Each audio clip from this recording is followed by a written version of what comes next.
लेकिन काम का नहीं है किसी के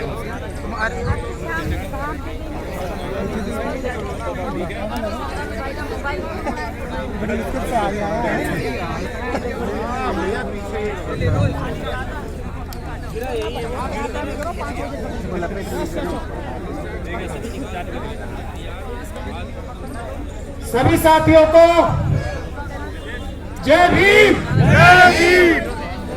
जय भारत, जय संविधान और मेरा प्यार भरा अस्सलाम वालेकुम।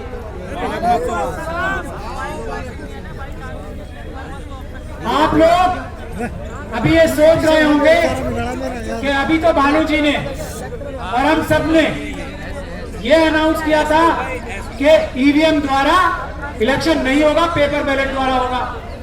तो फिर हम ये काला शीशा सफेद शीशा आपको क्यों दिखा रहे हैं? ये तो हमारे साथ बड़ा फ्रॉड हो सकता है। इलेक्शन कमीशन या प्रधानमंत्री नरेंद्र मोदी जी ये बोल सकते हैं कि चलिए हम काला शीशा लगा के हटा देते हैं, सफेद शीशा लगा देते हैं। ऐसे धोखे में आने वाले हम नहीं हैं। ईवीएम हटाओ, देश बचाओ।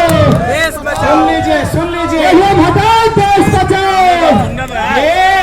ये हटाओ, देश बचाओ। माइक छीन लो यार।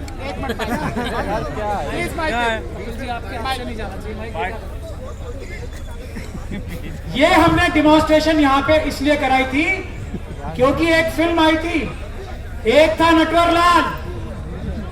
देखिए कितनी महत्वपूर्ण बात मैं आपको बता रहा हूं। सुप्रीम कोर्ट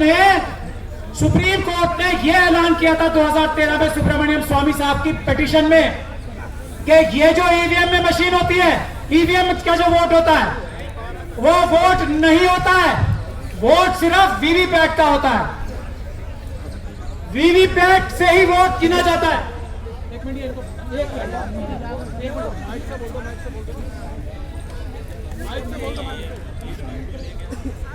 प्लीज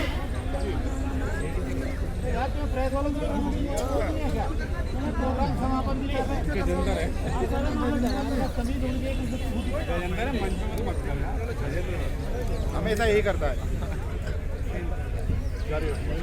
तो जब सुप्रीम कोर्ट ने यह डिक्लेयर कर दिया कि वोट सिर्फ वीवीपैट का वोट होता है और कोई वोट ही नहीं होता, ये भारत देश का कानून है, तो किसी नटवरलाल ने 2014 के बाद, आप सब लोग अंदाजा लगा ले कौन नटवरलाल था वो। ये 2014 और 15 के बाद से स्कीम हुई है काले शीशे की। ये नटवरलाल वाला काम, ये अपराध 2014 और 15 के बाद जो लोग शुरू कर सकते हैं, ईवीएम द्वारा वोट करने से, वीवीपैट द्वारा वोट करने से, ये एक तरीका हमने आपको दिखाया कैसी प्लानिंग करके चोरी की। ऐसे हजारों तरीके और हैं। इसीलिए किसी भी हालत में, किसी भी कीमत पे इलेक्शन होगा तो सिर्फ पेपर बैलेट से होगा। ये फ्रॉड हम नहीं होने देंगे। ये इलेक्शन कमीशन है जिसने एक काला शीशा लगाने की साजिश की। कौन सा इलेक्शन कमीशन था वो अपराधी है, और उसकी अपराधी जो प्रोटेक्शन है ना, धारा 324 में, आर्टिकल 324 में, वो अब खत्म हो चुकी है। तैयार हो जाए वो इलेक्शन कमिश्नर जिन्होंने ये काला शीशा लगाया था फ्रॉड करने के लिए, वो तैयार हो जाए, उनके खिलाफ मुकदमा दर्ज कराया जाएगा। पहले अभी आप देख लीजिए, ऐसे हम बेवकूफ नहीं हैं। एक हम बचपन से नारा लगाते आए हर इलेक्शन में, मोहर लगेगी किसी भी जगह, वो नाम नहीं लेना है, मोहर लगेगी की जगह बटन दबाओ। बेवकूफ है जो बटन दबाना चाहते हैं। हम तो मोहर ही लगाएंगे, मोहर लगाएंगे और पेपर बैलेट पे मोहर लगाएंगे।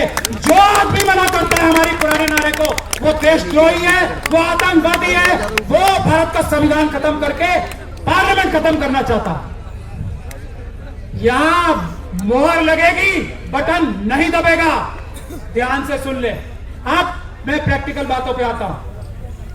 ये कोऑर्डिनेशन कमेटी के एक छोटे से मेंबर की हैसियत से, भानु जी, हम सब जितने भी लॉयर्स हैं, सबसे पहले मैं उनसे आह्वान कर रहा हूं, ये जिम्मेदारी इस आंदोलन की ढाल बनने की हम लोगों की है।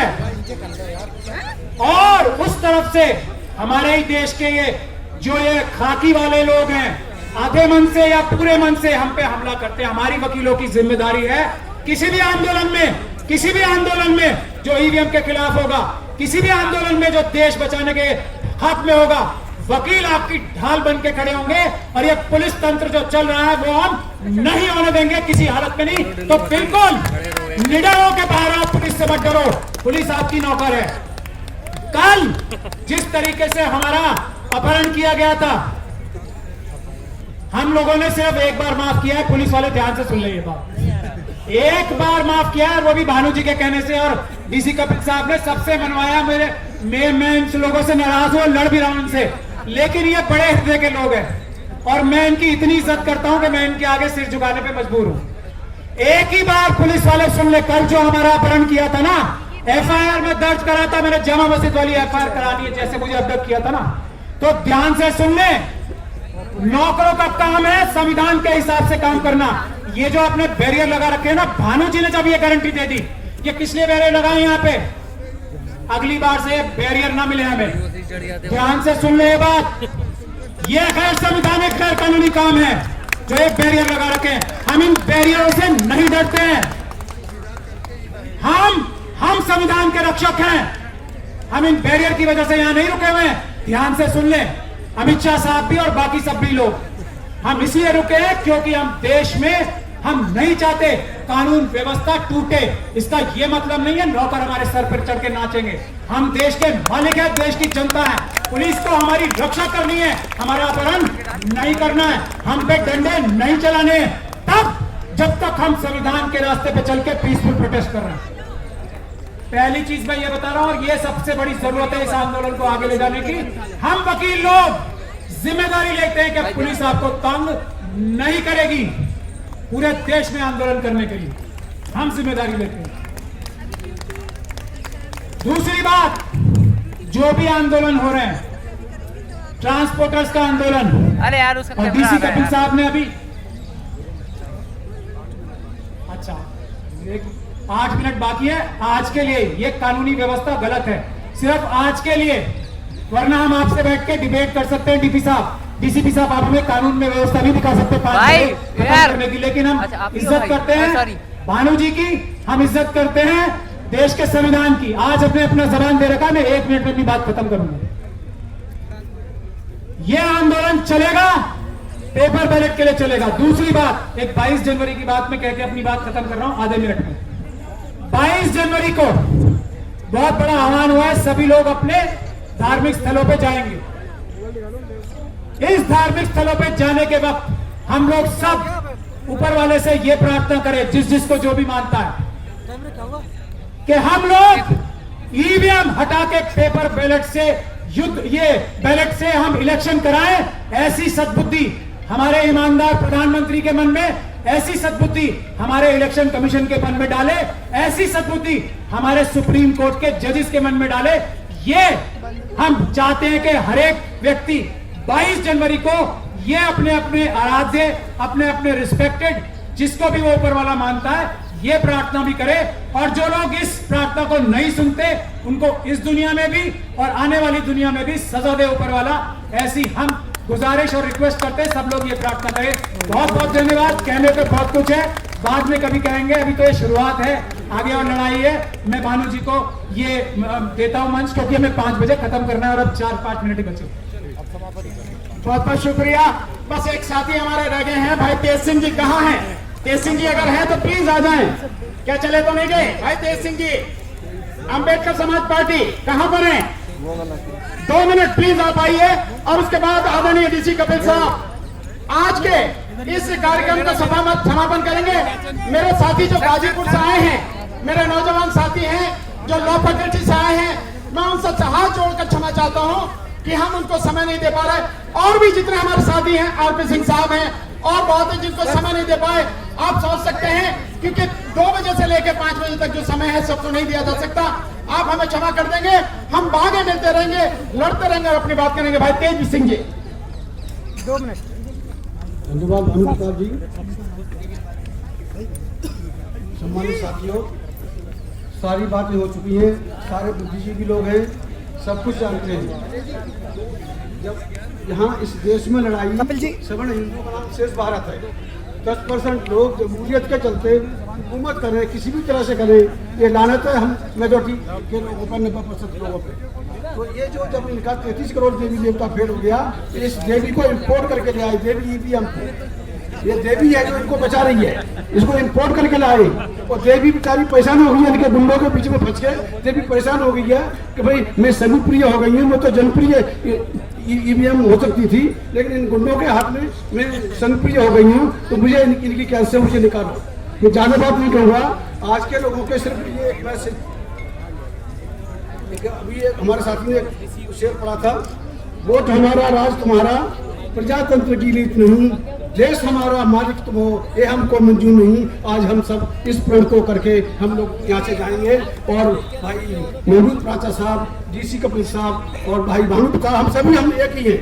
हम सब लोग बेहतर कोऑर्डिनेशन के साथ में अब अगली बार हम आपके सामने लाखों की तादाद में हम आपके बीच में आएंगे। धन्यवाद। आदरणीय डीसी कपिल साहब धन्यवाद देंगे और आज इसका समापन करेंगे, प्लीज। हाँ बिल्कुल, टाइम हो गया, 3 मिनट बाकी, 3 मिनट बाकी है, 3 मिनट में हम ये खत्म कर देंगे, प्लीज। साथियों,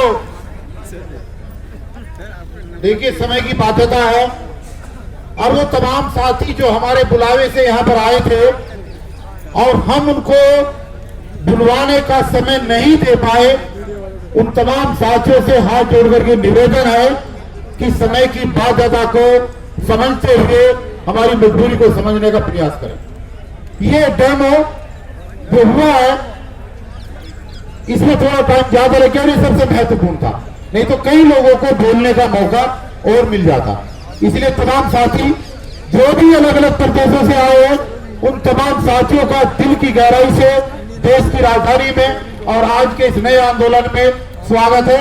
और जो साथी दिल्ली से आए हैं और बहुत सारे साथी ऐसे हैं जो ठीक 1 बजे आगे और अब तक डटे हुए हैं, उन तमाम साथियों का मैं दिल की गहराई से इस्तकबाल करते हुए उम्मीद करता हूं कि हम नेक्स्ट प्रोग्राम याद है ना दिल्ली वालों को, नेक्स्ट प्रोग्राम है 15 जनवरी सुप्रीम कोर्ट का घेराव।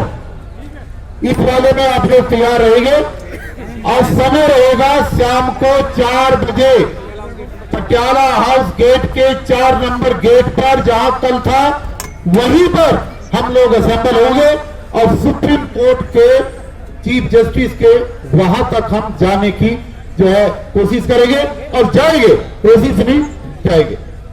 तो तमाम साथियों का एक बार पुनः दिल की गहराई से बहुत बहुत शुक्रिया और आज के प्रोग्राम की ऐतिहासिक सफलता के लिए सब लोगों से गुजारिश है एक बार जोरदार तालियां बजाएं सबको और एक नारा लगाएं, क्योंकि समय भी होगा। इससे लगा लो, इससे लगा लो, सही बात है। नारे लगाने में ईवीएम हटाओ संयुक्त मोर्चा जिंदाबाद, जिंदाबाद, जिंदाबाद। ईवीएम हटाओ संयुक्त मोर्चा जिंदाबाद, जिंदाबाद, जिंदाबाद। साथियों एक जिंदाबाद क्रांति पार्टी के साथी हमारे साथ में हैं, वो सब लोग आए हैं, उनका भी बहुत बहुत धन्यवाद। और साथियों हाथ उठा के एक बार जोरदार तरीके से बताइए जो आज हुआ है, आप सहमत हैं इस लड़ाई से? बहुत नीचे वाले क्यों नहीं उठाते हाथ, बताइए सहमत है कि नहीं? तो ईवीएम हटाओ, ईवीएम हटाओ। अब बोलना बैलेट पेपर लाओ, ईवीएम हटाओ, ईवीएम हटाओ। अब बोलना संविधान बचाओ, ईवीएम हटाओ, ईवीएम हटाओ। अब बोलना लोकतंत्र बचाओ, ईवीएम हटाओ, ईवीएम हटाओ। बहुत बहुत शुक्रिया, बहुत बहुत धन्यवाद। समय खत्म और आज की सभा यहीं समाप्त की जाती है। आगे के लिए संघर्ष के लिए अपने रीढ़ को स्टील की बना लो और अभी आर पार की लड़ाई है, इसके साथ ही खत्म होगी। बहुत बहुत शुक्रिया। जय भीम, नमस्कार, जय भारत, जोहार, आदाब, सत श्री अकाल, नमस्कार। अब जिसके पास में एंट्री रजिस्टर है, ये पेपर है जो स्लिप है वहां पे दे दें प्लीज। Thank you.